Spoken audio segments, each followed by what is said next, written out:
I have said these things to you, that in me you may have peace. In the world you will have tribulation, but take heart, I have overcome the world. John 16, verse 33. This week, a man dealing with a variety of mental health issues opened fire on an elementary class gathered for Mass in the Twin Cities. As we consider this evil act and the lives that were lost, our hearts break for the families of the victims, and many begin to ask important questions. Why is there so much evil in the world? Where was God in the midst of these shootings? How can we prevent these kinds of tragedies from happening in the future? When God first created the world and the first human beings, Adam and Eve, God looked at creation and assessed that it was very good. Adam and Eve lived in harmony with God, with one another, and with the rest of creation. But then Satan tempted Adam and Eve to disobey God's clear command and take matters into their own hands.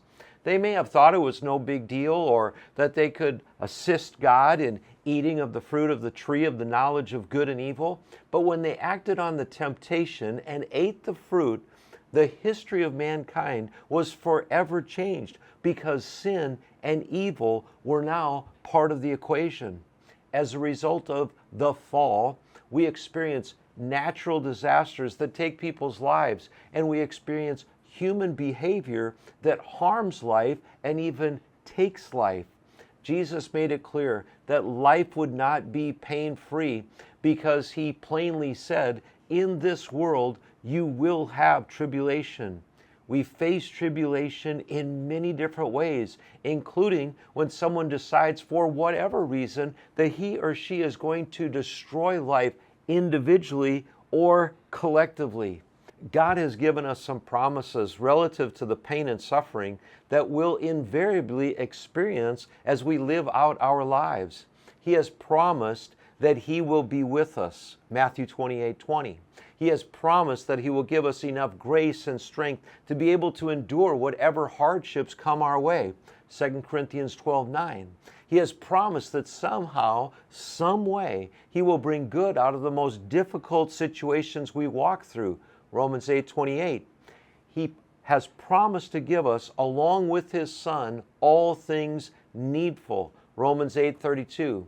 Where the world sees suffering as meaningless and to be avoided at all cost, the Christian sees suffering as part of this life we live out on earth, but also acknowledges that God is with us and will ultimately have the final word. We can take measures to reduce the impact of sin in our world, but it's only when the human heart is changed by the power of God that the power of sin can be held in check. Please pray for the friends, families, and loved ones of those whose lives were taken from them.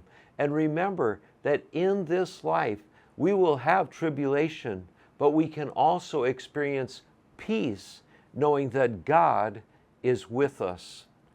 Press on in the Lord.